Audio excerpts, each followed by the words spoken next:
Man, I've been trying to join this White and Proud group on Facebook, man, and they will not let your boy in.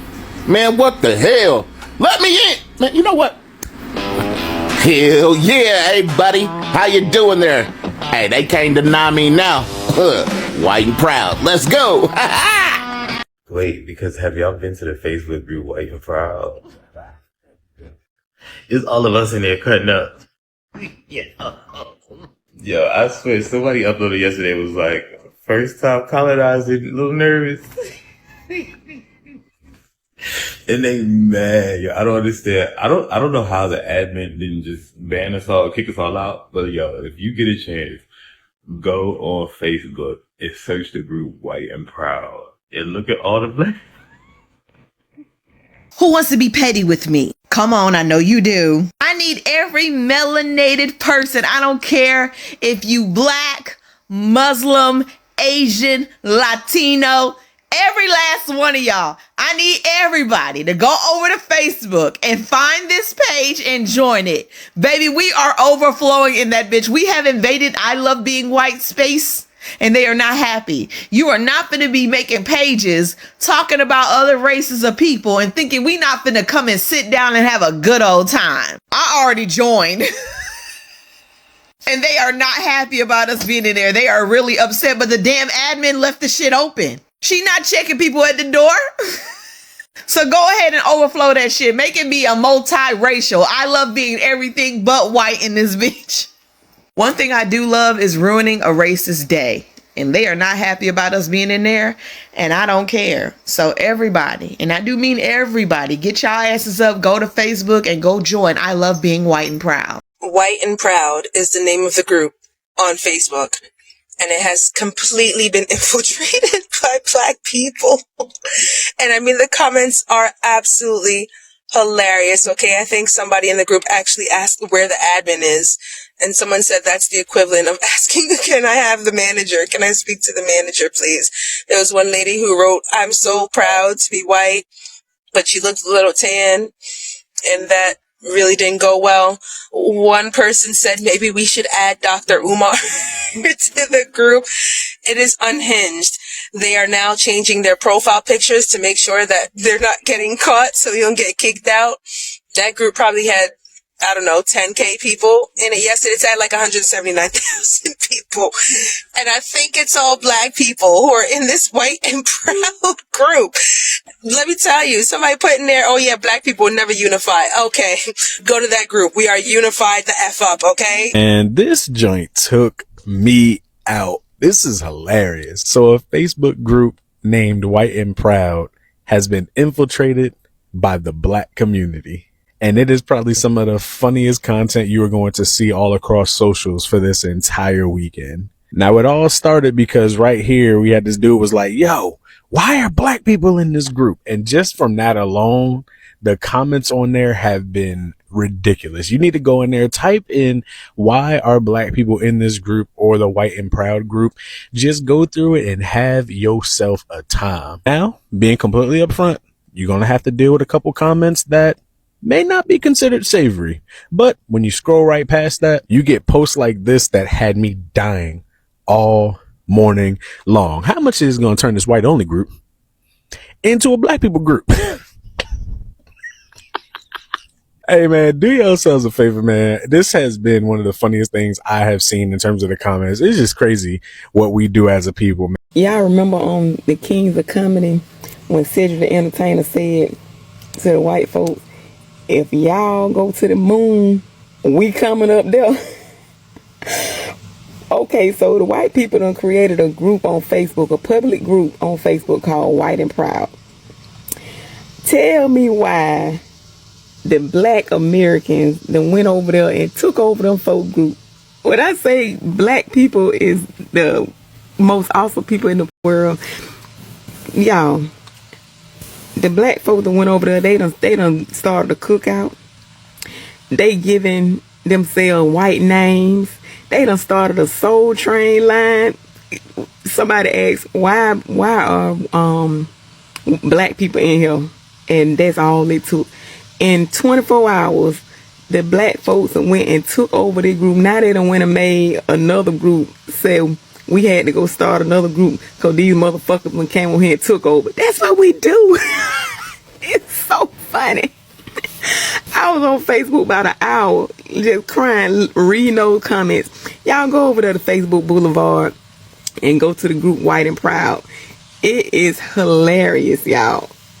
Black people, we rule. Thing about black people, baby, we don't even have to know each other. But when we see some fuckery afoot, we all understand the assignment. So it's a Facebook group called I Love Being White, White and Proud. Oh, do the racist little albino spider monkeys need a safe place to talk about their racism? Yeah, not today. Not today. Black people have completely infiltrated the group. And when I say infiltrated, baby, they are not letting up. So this albino swamp lizard said, the blacks have infiltrated this group. We can't have shit. So nigga, is you serious? Said, no motherfucker, we can't have shit. Y'all steal everything. and do, they do. Katie, a white woman, said, first time getting colonized, huh? This page itself is proof that blacks can't stand for whites to do anything without them. It's like the little sibling. Okay, Blackie, you can come play with us too. And play we will. Play we shall. It's a public Facebook group, not a VIP lounge. Like, seriously, pipe the fuck down. We're colonizers just like y'all.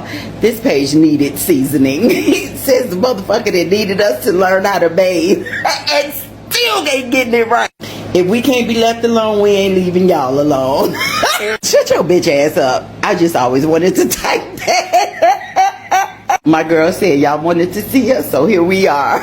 A private Facebook group meant to be exclusive just got invaded by thousands of black Americans, and instead of a war, it turned into a comedy show. And here's what actually happened. Back in 2023, someone created a Facebook group called White and Proud. The description billed it as a space for people to celebrate shared heritage and connect with others who looked like them.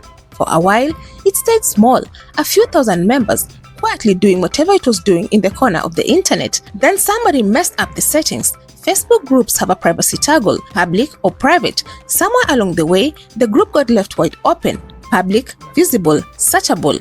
And once that happened, it started popping up on the feeds and suggested groups lists of black Facebook users all over the country.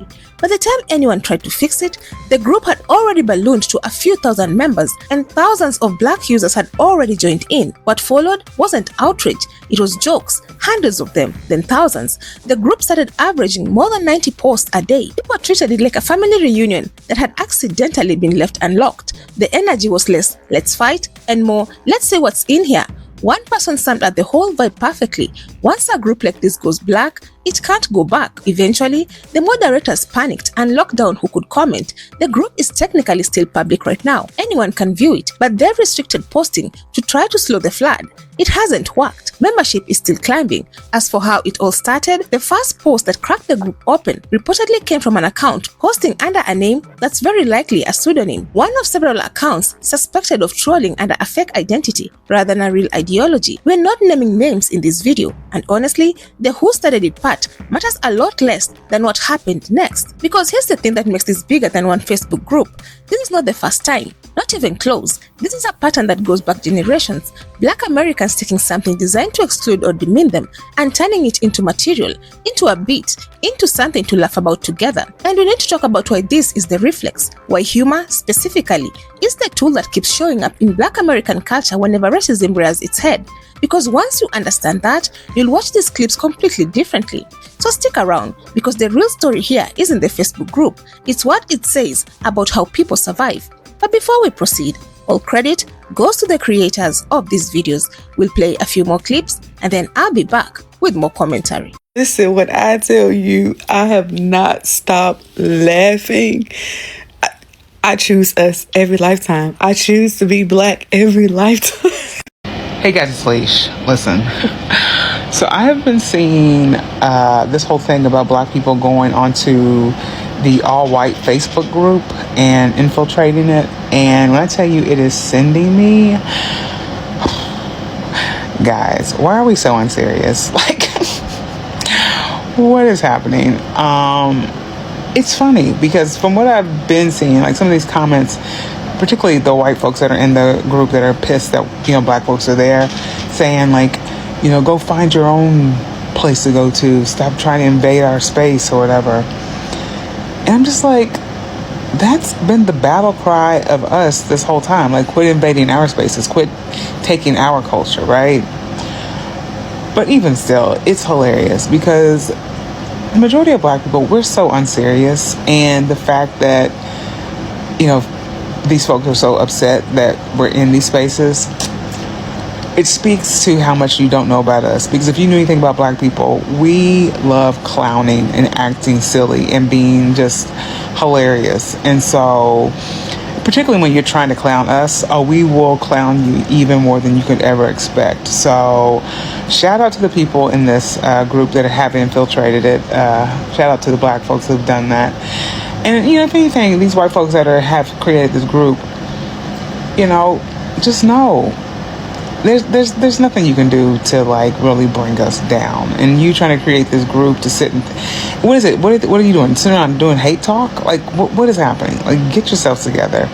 Listen, I thought long and hard on if I was going to do this video because it was a lot of tomfoolery going on my timeline. I'm like, everybody else got it. I don't need to talk about it.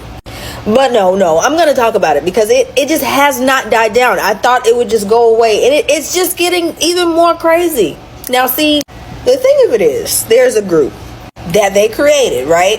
And it was just, I'm white and I'm proud. And us being us, we don't take anything serious. So we joined the group in mass amounts and just started taking over. Now, the thing that gets me, what I was noticing as I'm watching this all go down, I'm like, we're being nice about it. We're making jokes with them. We're not saying really anything racist to them. We're just saying a lot of stuff like, hey, we're taking over. It's my page now, right? They were doing all of that, and it was funny, and it was pissing them off. But my thing is, I think about how we have spaces not to be racist, because here's another thing. They're obsessed with us.